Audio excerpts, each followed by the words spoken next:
Welcome to Studio 23 Nashville. We're very happy to have with us Eric Bikales, a wonderful piano player, composer, whose own travels from Kansas to LA have paralleled my own, so we have a lot to relate to.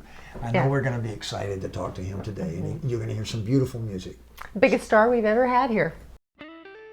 Welcome to Studio 23 Nashville with your hosts, Jennifer Herron and Bryan Cumming. Today's very special guest is Eric Bikales. Thanks for joining us here on Studio 23 Nashville. I'm Jennifer Herron, Bryan Cumming here, and I usually don't do this, Bryan, but I needed notes because his resume is so long, okay? Pointer Sisters, Keith Carradine, the Hudson Brothers, Stevie Wonder's on Neil this. Sedaka. Oh my gosh, Stevie Wonder, Cher, Matt Davis, Bette Midler, we could Dolly have Parton. we could have a lot of episodes diving deep into this track record. Welcome our guest. Eric, it is great to have you here. Thank you. Very happy to have you here. So, I've been hearing his story about starting in Kansas in a very musical family and playing flute with the Kansas City Symphony Orchestra at the age of 11. Well, that was something that after a couple of years of studying flute, and we were allowed to take a second instrument in my family. The rule was you had to start with piano. So after a couple of years of piano, I wanted to play drums. My parents said no. I wanted to play sax. They said, no. And then they suggested, how about flute? That would be a nice instrument. So I thought, okay.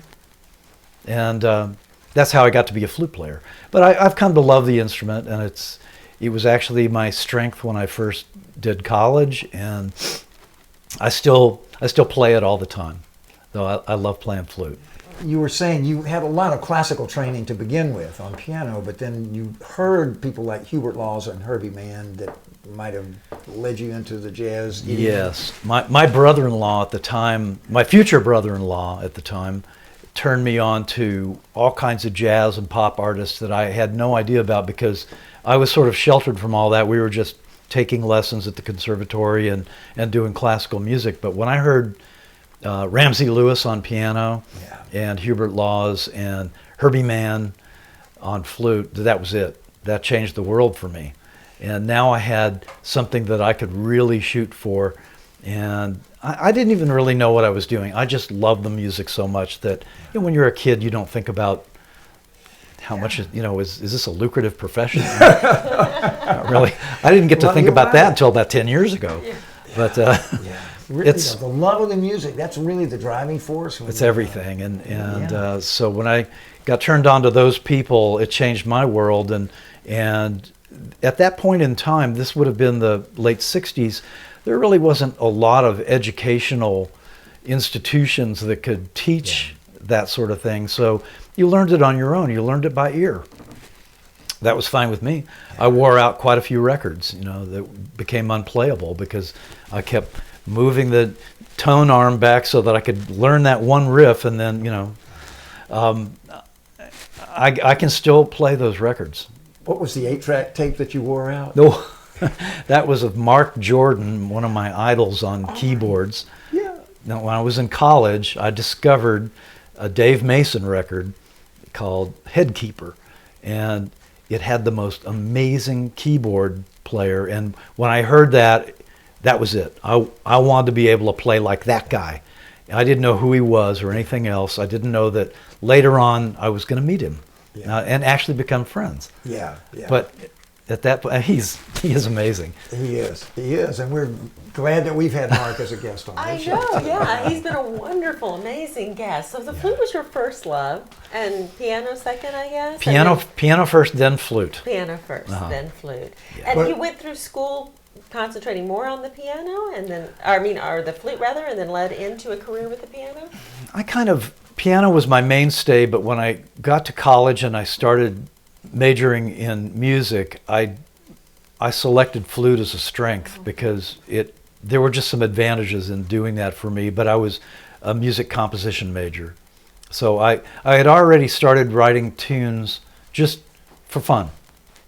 Nobody said it was the cool thing to do or you could make money from it or anything else. I just would sit at the keyboard and make up these little pieces, and they're horrifically awful, but it got me started. Man, and then you were in a band that did original material and bands. After I got turned on to these pop and jazz artists, I realized that I taught myself how to improvise on both instruments, and I learned how to put chord progressions together, and I was already pretty good at listening to a record and figuring out how it goes and making it so that I could play it. So when I got to the age, and I guess in middle school, where all my friends were listening to bands and stuff, I mean, I was ready to go. I want to be in a band. So it would be me and a drummer or some weird combination, you know, and we'd have these little bands, and then that progressed, you know, until we realized that you need a guitar player and you need a bass player, and then it's just started the ball rolling. The ball eventually bounced over to LA. How did you end up in LA?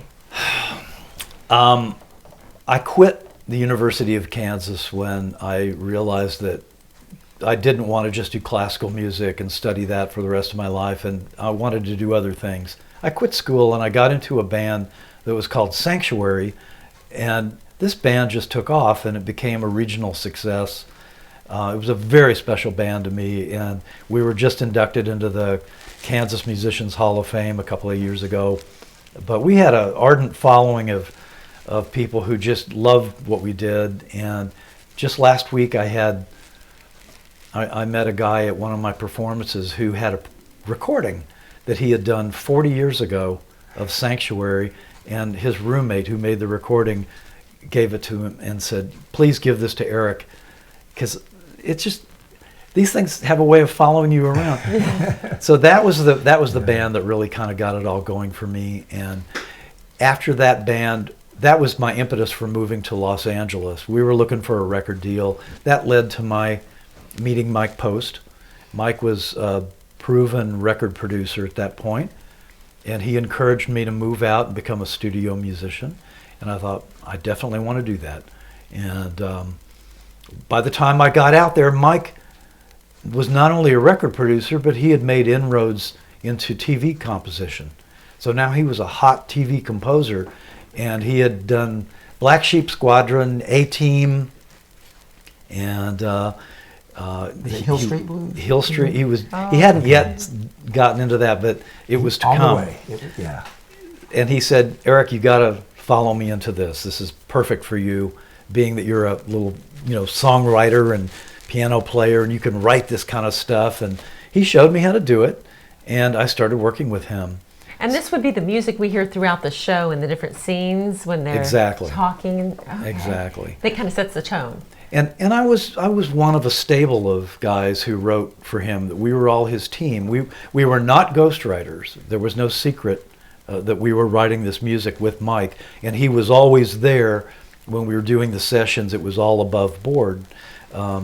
So in that regard, we just got invaluable training from the best, and that continued on for a number of years. But I had enough time to go out and tour with different artists, and sometimes I'd do sessions for them. Sometimes I'd go to their house and rehearse them, like Cher or people like that. Tony Basil, remember her? Mickey. Yes. And, Mickey, you're so Oh, yeah. I remember. I'm an 80s baby.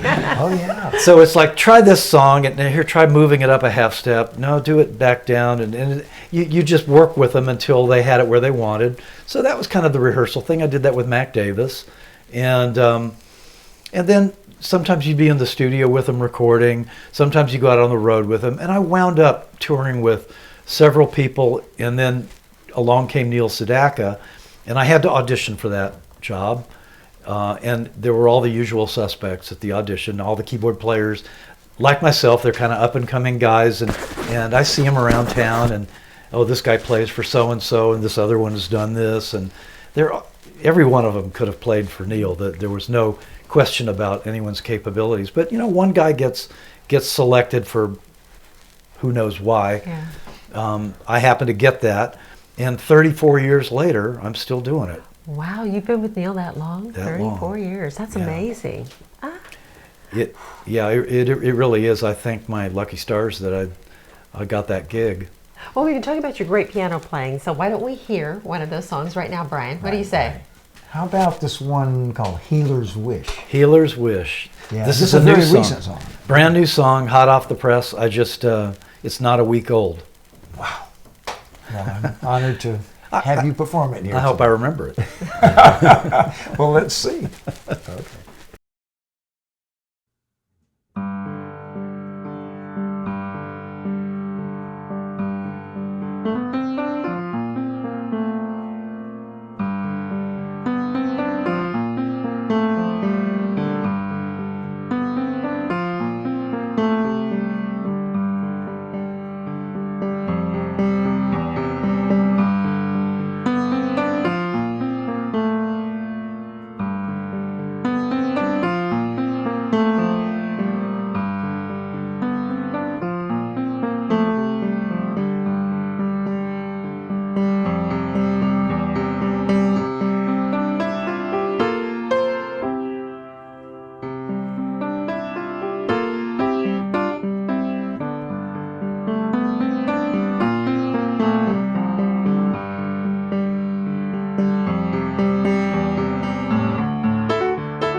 Now available, Come Out Swingin', the new CD by the Bryan Cumming Jazz Quartet.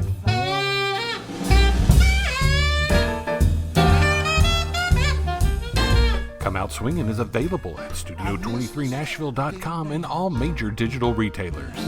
Sing swinging. Come Out Swinging by the Bryan Cumming Jazz Quartet. Get yours today. Be the envy of the neighborhood. Make your friends jealous. Be the first on your block to get official swag from Studio 23 Nashville, Pinkerton Productions, and Bryan Cumming. Just visit our store at the bottom of the page and order yours today. I would like to revisit that section of LA where Lion's Share Studio was located. Tell me about you being there and who you worked with and how you got there and what happened. Okay, well, this is really a weird story, and it's typical Hollywood, I guess. It's like 11 o'clock at night. I'm in my little guest house. I live alone, and I'm practicing writing. I'm just there trying to be in the music business, and I get a phone call, and it's a friend of mine who's down at Kenny's recording studio, which is called Lion's Share. Kenny Rogers? Kenny Rogers. Oh. It's a first-class, world-class studio that he bought at, when he was really making a lot of hit records. And anyway, they were saying, Eric, come down to the studio. This is 11 at night. Come down to the studio and play synthesizer on Kenny's Christmas album. And I'm like, well, I don't know how to play synthesizer, and I don't have a synthesizer, and they said, it's not a problem, just wing it. We've got one down here. I said, well, I don't know anything about it. I don't know what to do with it. And this is in the early days of synthesizers, where this is like can the make them very. sound bad. If you, yeah. I mean, you could buy a mini Moog and play one note at a time. So this was not yet a very useful tool for me. Yeah. All that was about to change. I said, okay. And I was kind of reluctant because I didn't want to make an idiot out of myself. And I'd never met Kenny Rogers before. So I drove down, and you go through the guard gate, and you have to get frisked, and you get in the studio, and everything's, you get shuttled up to the control room, and he's there with all these luminaries and people, and my friend Cindy Fee, who was the singer of my band back in Kansas. And that was my big connection. And I kind of knew Ken Vassy, who was in the first edition, and yes. Terry Williams was there, also in the first edition. Running Kenny's publishing company. Ken was running the publishing company. Terry was in charge of running the studio. The studio used to be ABC Studios. That's right. Very famous. Walter Becker and Donald Fagen were signed there as writers. Yeah. Anyway, out comes Kenny Rogers, larger than life, and he goes, "You must be Eric." And so I meet him, and he goes, "Well, there's a synthesizer down there at the other end of the console. You can just play around with it. We're going to go in and do some background vocals. We're not going to hear what you're doing, but you can kind of get set, and then when we're done, we'll come back out." So I go, okay. And they leave, and they go do their background vocals. I go over to the synthesizer. I don't know how to turn it on. I mean, it's an honest problem. I didn't have one. It was a Prophet 5, and I didn't know anything about it. So after 10 minutes of sweating bullets, I found the on and off switch in the back, carefully positioned. So I turned it on. They don't automatically tune, so you have to tune it. And so I had to do that. I had to figure it out. I mean, it's like fly this jet. I've never flown one before, so you just have to sort of do it. And my first thought was find the memory. If I can find the memory, maybe I can find some sounds. So after a few minutes, I found the memory, got a pencil and paper, started writing down some patches, and I didn't even get to number 3 before the door opens, and out comes Kenny, and he goes, "All right, Eric, your turn to shine." And my heart, like, whoa! I'm freaking, because I really don't know what I'm doing. And so by this time, he probably realizes that I'm kind of like over my head, and he sits down and he goes, "Well, what you got for me?" So I said, "Well, you got one of these things. It's kind of a ray gun, I guess. And then you've got this other thing, sounds like sort of like an elephant, And this is all the crap that you're going to buy with a synthesizer, stuff that they think you might be able to use. And of course, nobody ever does. Yeah. But and he's going, yeah. Tell me, do you think you might have chimes in there somewhere?" And I said, I think there are chimes in here. So I hunted around for it, and I found the chimes. And he goes, let's put chimes on the very last note of this chord, of the song. It was a beautiful ballad, and it was going to go on his Christmas record. Yeah. And I thought, a great idea, because I was on the verge of wetting my pants, and so he goes, okay. So I get the chimes up, and I figure out what key we're in, and the last chord comes, boom! I hit the chimes. He goes, that was great. So. And this is the part where I thought he was going to throw me into the street, and just tell me to don't ever come back. But he goes, why don't you come back tomorrow? The guys are going to be here for a rhythm section date, and you can play with that thing some more and get more familiar with it and meet all the rhythm section guys. And I just was like, are you kidding? He goes, no, come on back tomorrow. So he gave you slack for not being a total. He didn't strangle me. Yeah. And he got where you were. I came back the next day. I met the guys. I played more with the synthesizer. Yeah. And then just to top it all off, I got a check in the mail for both sessions. Now, that's LA. That was an act of kindness. Yeah. He actually paid me for both the night before and that day. Yeah. And I will never forget him just for being so completely benevolent to me. So I called my dad and said, well, can you float me a loan to get a synthesizer, because I don't ever want this to happen again. He said, sure, So I bought an Oberheim synth. Yeah. And then I got more session work because I had that, and it was an amazing career boost, but it could have been bad. Where this eventually led was me getting to go in and record and then co-produce with Ken Vassy all of Kenny's publishing demos, songs that he might be interested in recording. And I did that for a number of years, going in like 3 days a week. And Michael Omartian was always in one room, and David Foster was in the other room. Oh, wow. So there'd be Chicago recording, or there'd be somebody in there with Michael. I remember Michael Jackson being there, walking down the hall with a book in front of his face. He wouldn't let anybody see him. It was just crazy. But what a great experience getting to hang with Ken and Terry and all those guys from Lionshare. It was amazing. And then when you went to TV, when was that? 80s, 90s? When you were doing the TV score stuff? That was like right when I got to LA in 75. I'd say by 76 I was starting to work on Hunter and a little bit on A-Team, and then that turned into some other shows, and then Mike had a couple of proteges that split off, and I would work with them. And so it was a balance of doing some TV work and going on the road with various people and picking up whatever sessions I could do. So you had a balance. You still had the celebrity there, but you were also in a room by yourself trying to come up with something out of nowhere that would create emotion for people. Yeah, well, the beautiful thing about this time was that it was total creativity. You were involved with writing music, arranging music, producing music. You were doing everything but copying music. So you weren't playing in a band trying to work on somebody else's arrangement of, you were on the creative end of things, and that was so nice, and that kept up for about 30 years. I was curious how that works, because I always picture y'all watching the TV show. The TV show has already been filmed, and what's going to be on TV for all of us to see, and then you're kind of playing along or making up music to go with it. Is that how it works? How does it work? That's exactly how it works. You look at the rough cut, which is everything but the music. So it's the dialogue, the sound effects, and the picture, and you figure out where you want music to start, where you want it to end, and if there are any major changes that need to occur. Then you have to nail the tempo and the feel, the vibe.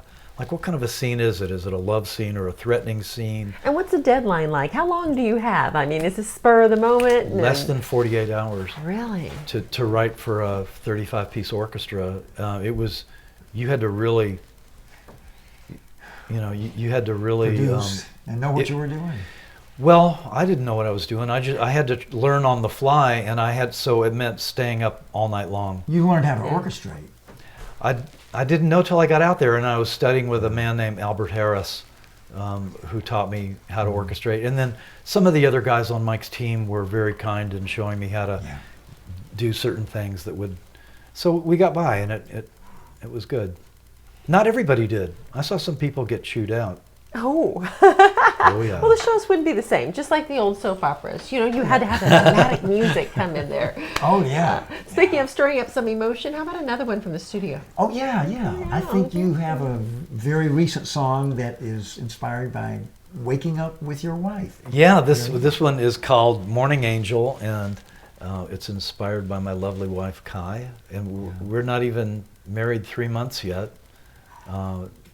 Amazing and a life-changing event, I gotta say, and I'm so much happier. I can sit around and write her songs all day long. Oh, beautiful. Well, I'm jealous. well, we're going to listen to Morning Angel, and I will be very glad to get romantic with all the other people who listen to it. Thank you, Eric. Oh.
Hickman County, Tennessee.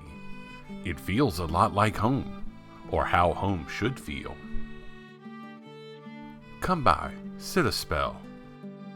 Soak in the goodness that inspired Minnie Pearl to write about this special place. Visit Hickman County, Tennessee's hidden treasure. Do you want to win friends and influence people? Don't buy a book. Advertise on Studio 23 Nashville. It's easy. Just contact us at studio23nashville@gmail.com.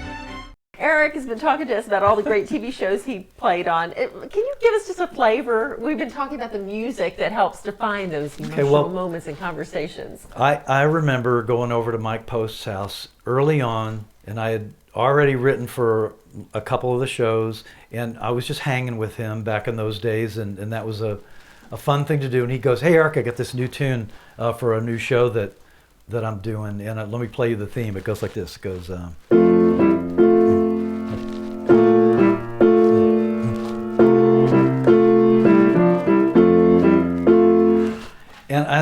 that's a cool little theme. That's really neat, you know. And then he recorded it the next week, and that was Hill Street Blues, #1 record, Grammy. I remember, what was the other one that James Garner was the star of? Rockford Files. Yeah, Rockford Files. Yes, all those shows had defining theme music. Yes. Oh man, he had his moment in the sun where it was everything he did was golden. And starting with Rockford Files, that was like the biggest theme that I think opened the doors for everything. And then Hill Street Blues and L.A. Law, and all those things were to follow. But man, his musical sphere and my musical sphere connected. You know, we had common territory. So I loved the stuff that he did, and he loved the stuff that I did, and I could go in there and relate to what he was doing, and it was comfy. You know, it was really nice. Yeah, and beautiful music so far. But what is this I'm hearing? Some music got him thrown out of somewhere? Yes, yeah. I cannot imagine. Go back to classical music training and University of Kansas. Yeah, being asked to leave. I remember that. Well, during my years at the University of Kansas, and I did 2 years in the music school, and this school just concentrated at that time on classical. They didn't, you know, even recognize pop music or jazz as being a legitimate art form. And I wasn't interested in the kind of stuff that they wanted to teach me, although it probably would have been good for me in hindsight, but I didn't want to do Milton Babbitt and John Cage and all those postmodern things, because I just didn't find the value in that at that point in time. But I do remember being in the practice rooms one day doing just a...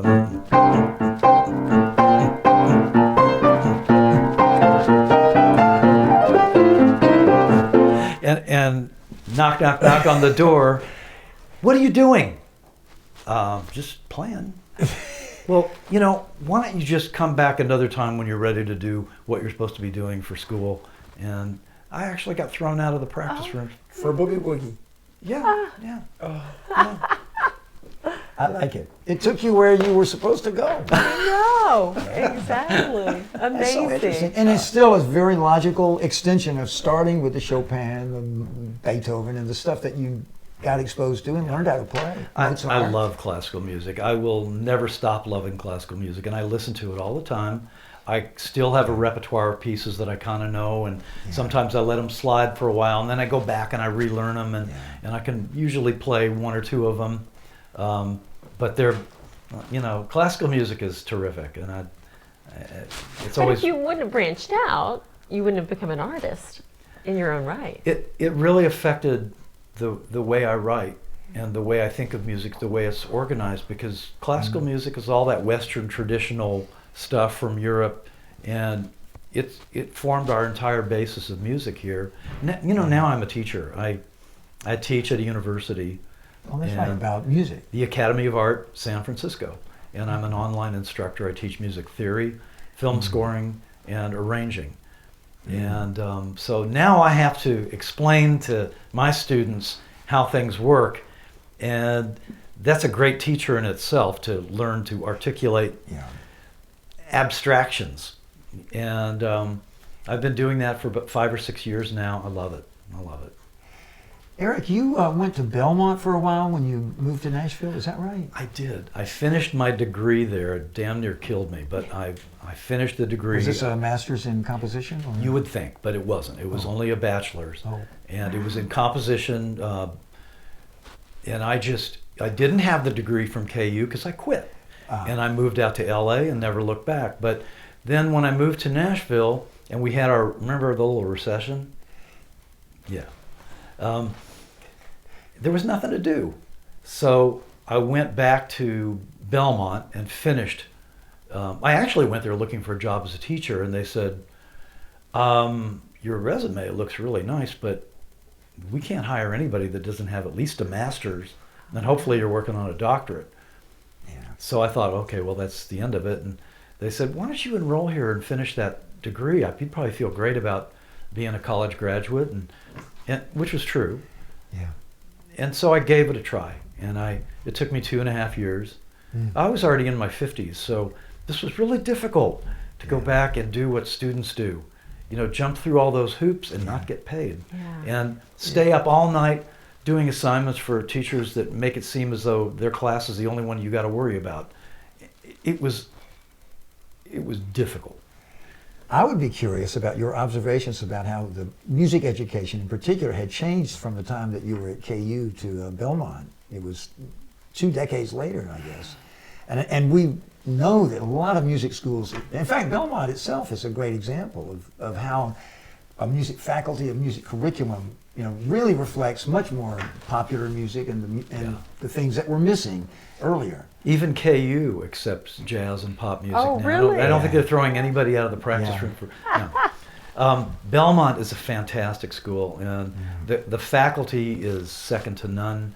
The students are great. It's really a great music school. I'm so glad I went there and lived through it. But I got a lot of help from the faculty,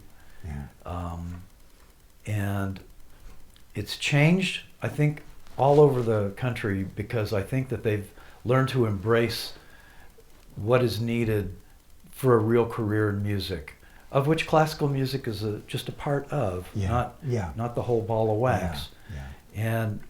But the funny part about it is, the part that's so hard to balance is that the music business, as everyone knows, is changing rapidly. And we don't know where it's going. We don't even know where it is. So to fashion an educational system that caters to a moving target can't be easy. Yeah. But what we do is we just try to prepare students to be the best musicians they can be. Yeah. And you got to just leave the rest up to what the business has in store, or you could go to business school, music business school. Well, another thing that you've seen change a lot is like the technicalities of scoring. There were no computers around when you were doing those sessions with Mike Post. It's totally different now. The computers changed everything, and I'm glad. When I started, I had to learn to write everything down by hand. Now nobody does that. I make my students do it because they need to know how to write a chart quickly for like maybe they're going to play in a band and they get a new member and they need to write a chart for them. They need to know how to do that. And there's different systems of charts. There's notes, there's which is the old classical way of notating, and then there's chord charts, and that's a different art form to be able to interpret a chord chart well when the notes aren't written out for you, just the name of the chord. And then finally, in Nashville, we have the number system, which is, this is a thing that's known only to this region, but you got to know how to do it if you're going to live here. You got to know numbers, and they're good because they teach you to think differently about what you're playing. Do they teach it at Belmont, the number system? I had a close brush with it. Yeah, I think in my music analysis class, I think Dr. Belfilio covered that. There are books, I know. I've seen textbooks on it, but I'm not sure. I've seen one. Chas Williams has a great book on it. I think it's the definitive book, so we all read that. And I give it to my students to read, and it's not hard. I think the funniest thing about it is that it's very open-ended. There's no set way of doing any one thing. One guy writes and reads this way, another guy does it a different way. If you want to put 2 chords in a measure, one person will underline it, another person draws a box around it. It means the same thing, but you have to learn these little ins and outs so that you can navigate. But it's not that hard. I would think it's amazing for your students because not only have you had all of this education, but you have lived that life. So it's a reality check too. You know, you're giving them the real life experiences as well. So they can apply that. I think I like teaching because I like the idea that I think I have something that I can give back at this point. Even if my experiences are a little Neanderthal, because I mean that business doesn't exist exactly the same way. You know, it's still it's worth hearing people who've been through, you know, who've been in the trenches. You've got to listen to what they say and you know, use that information, because what we have now is just a different iteration of what we had before. Yeah, and I think there's something really valuable about just the physical experience of writing down the notes that come to you, and just as much as playing the notes on a real piano that produces acoustic sound. You know, a synthesizer is a wonderful instrument, but if there had not been a piano before, then what? You know, I mean, we kind of take for granted the things that are like acoustic and real, and you know that show that you're a musician or a singer. You know, that you have to do something physical. And then here come some tools that can extend it to another place. But if you start with pushing a button and then there's a groove, you know, it's. You know, I feel like we're in touch with something real. That's a whole other show, Bryan. You are a master though at creating emotion, and when he plays the piano, I can envision a whole picture. I can envision a movie. I mean, you create so much imagination with your music, and there's a song in particular that I'm thinking of that we have to hear that does just that, right? Follow your heart? Follow your heart.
Eric, I'm kind of curious about the accidental record deal.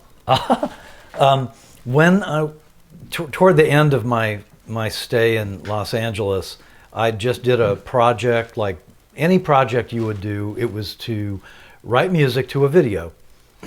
So it happened to be a very relaxing thing that the guy called Tranquility, and it was just time-lapse photography of flowers coming up and ocean waves and all this stuff. It was meant to relax people. How long was it?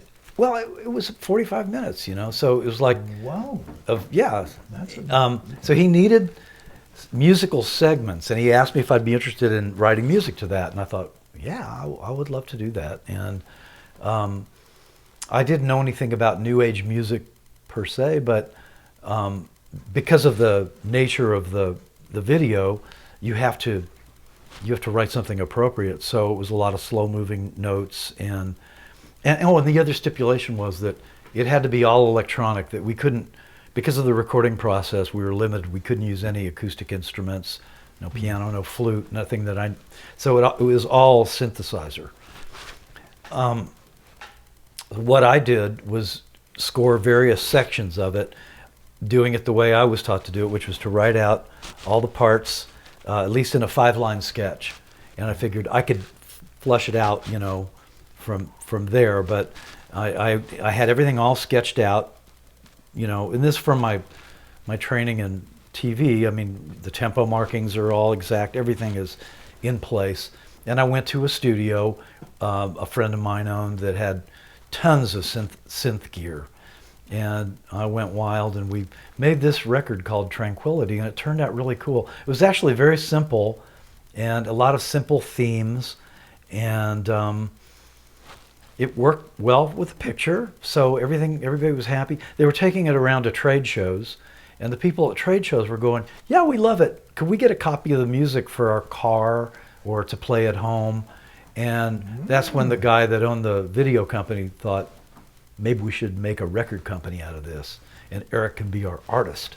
So that's exactly what happened. And to make a long story short, it just caught fire, and there was a radio station chain at that time called The Wave, and they played New Age, Yeah. and we called them up to find out if we could maybe get them to listen to it, and they said, no, we're already playing it. So, Wow. and then we'd tune into The Wave, and they were playing it. They were pumping it, a lot. With you as the artist? Yeah, pronouncing my name correctly, everything. Wow. It was really the first time I'd ever heard my music on the radio. So it was a big thrill for me. Yeah. And this kept up for like a month, and we were on the charts at number 14 with a bullet. And that's when the guy that owned the company decided to pull the plug, because there were a lot of financial demands being made on him to come up with the money to manufacture the product, the CDs, Yeah. to get out to all these different record stores, because that's the way you did it back then. Yeah. And he didn't follow through with that. He didn't understand the concept of using other people's money, I guess, and so he pulled the plug on the whole thing. It was just very sad, but it was such an amazing run that did so well. And of course, all the other record companies like Windham Hill and the other companies that were in that genre, they knew who I was from the play I was getting on The Wave. So I thought about maybe getting a deal with another company, but it never really happened. And I was on the road all the time and doing TV stuff, and it just kind of fizzled out, and it didn't get rekindled until just recently, when I really decided that I want to focus more on my own stuff and do that artist trip again. That's really fun. I really like this. I've put in my dues being, somebody else's player. Yeah, and I've done that for my entire life. I want to do this now. And so what's the latest project? It was just a project. Now I've got another project that I'm working on, and then Follow Your Heart is the title track of the CD that I've done. And I'm about to go in and do another track, and I've got a couple of things that I can't really talk about that are in the works. And I'm very excited about the possibility of that. And so it really looks like at this point, I'm getting airplay on The River of Calm, which is a New Age internet radio chain, but it's heard in about 150 different countries. And Enlightened Piano Radio and Whispering Piano Radio, they're all playing my stuff, and I'm enjoying this. So house concerts, small venues, I'm there. I love it. It seems very gratifying to be out front. You know, everybody wonders, who is that playing that beautiful music? Now we know. You're out front. Yeah, for us to know. There are a lot of people doing it. There are a lot of people doing it, and it's a lot of fun mixing with the other people who are kindred spirits. Well, It sure has been a treat to hear these stories and to hear your music. I'm just really glad for this chance to be with you, Eric. Thanks so much Bryan, for being here. thank you so much, Jennifer. Yeah.